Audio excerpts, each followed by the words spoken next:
అసలుకే గతి లేదురా అయ్యా అంటే పెసరపప్పుకు ఎసరు పెట్టు అన్నట్టే ఉన్నది పోర్రి మన సర్కారు చేస్తున్న పనులు. అరే ఒక్కటంటే ఒక్కటి సుతం ఆయమన్న పని చేస్తలేరు. జనాలకు అక్కడికి వచ్చే పనులు చేయమంటే హంగులు ఆర్భాటాలు ప్రసారాల మీద ఖర్చు పెడుతున్నారు. మొన్న ప్రజాపాలన విజయోత్సవాలని చేసిరు కదా, అప్పుడు ఉత్త పటాకులు కాలుస్తందుకు ఎంత ఖర్చు పెట్టిరో తెలుసా? తెలుసుకుందాం పార్రి.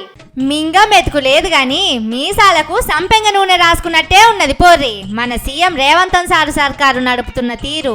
ఒక దిక్కు రాష్ట్రంలో బువ్వ సరిగ్గా లేక హాస్టళ్ల పిల్లగాండ్లు వాంతులు విరేచనాలు పెట్టి దావకాండ్ల పాలవుతున్నారు.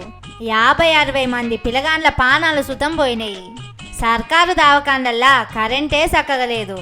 కరెంటు పోతే జనరేటర్లు సుతం లేవు.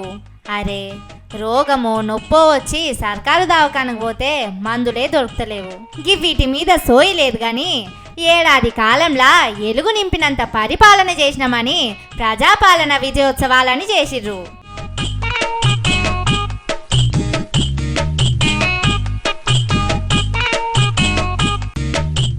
చెప్తే తీరదు గాని అవే ఉత్సవాలో ఏమో పోర్రి.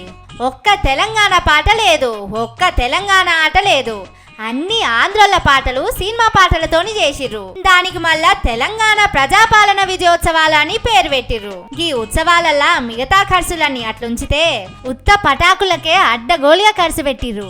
సభల మంది లేకపోయినా సరే మస్తు మంది వచ్చిరనేటట్టు పెద్ద పెద్ద పటాకులు కాల్చిర్రు. పటాకులకే దగ్గర 2.5 కోట్ల జనాల సొమ్ము కాలబెట్టిర్రు.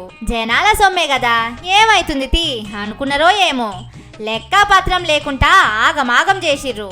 ఇచ్చిన హామీలు తీరుస్తందుకు పైసలు లేవు. హాస్టళ్లల్లా దావకాన్లల్లా సౌలతులు పెట్టనీకే పైసలు లేవు. కానీ దుబారా ఖర్చులు పెట్టనీక మాత్రం పైసలుంటాయా సారు? మా పానాల కంటే మీకు సోకులు సంబరాలకే పైసలు ఖర్చు పెట్టుకుంటారా? మీ పార్టీ ఉత్సవాలకు 100 కోట్లు తలగబెడుతున్నారు. పటాకులకు కోట్లకు కోట్లు ఆగం చేస్తున్నారు. జనాలకు పెట్టనీకనే మీకు చేతులు వస్తలేవా అని అడుగుతున్నారు జనాలు.